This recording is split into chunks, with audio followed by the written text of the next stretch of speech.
הרבה אנשים מדברים איתי על ג'נקינס, הדעות מאוד חלוקות. זה כלי ותיק, יש כאלה שממש אוהבים אותו ויש כאלה שלא סובלים אותו. בטח.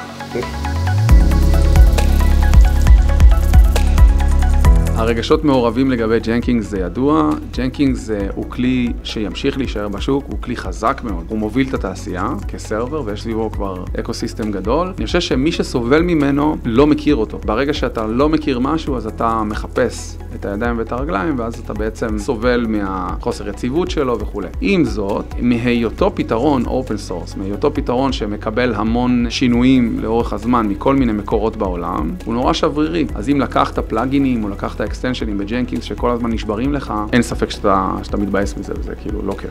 דרך אגב, שאלה שואלים אותי הרבה, מה ההבדל בין ארגו CD לג'נקינס? מי שלא מהתחום, שמע את השמות האלה, מה ההבדל? אז ארגו CD הוא פתרון ייעודי לדיפלוימנט על גבי קוברנטיס. ג'נקינס הוא שרת אורקסטרציה, הוא בעצם שרת שאפשר לפתח בתוכו תהליכי אוטומציה, למשל התקנה של מכונות וירטואליות, קונפיגורציה של מכונות וירטואליות, שאין להם קשר לקוברנטיס, או פעולות תשתיתיות שאתה רוצה לעשות, או QA. ג'נקינס יש לו משמעות מאוד רחבה. בעצם פתרון שמאפשר להריץ batch operations או ג'ובים בצורה ליניארית או תלותית כדי לייצר אוטומציות. by far הפתרון הכי ותיק בתעשייה. ארגו CD הוא ספציפית לקוברנטיס. הוא פתרון שתפקידו לסנכרן רכיבי אפליקציה אל תוך קוברנטיס. זה בעצם להיות הקונטרולר או האופרטור שאחראי להוריד לקוברנטיס קלאסטר שלך התקנות של אפליקציות.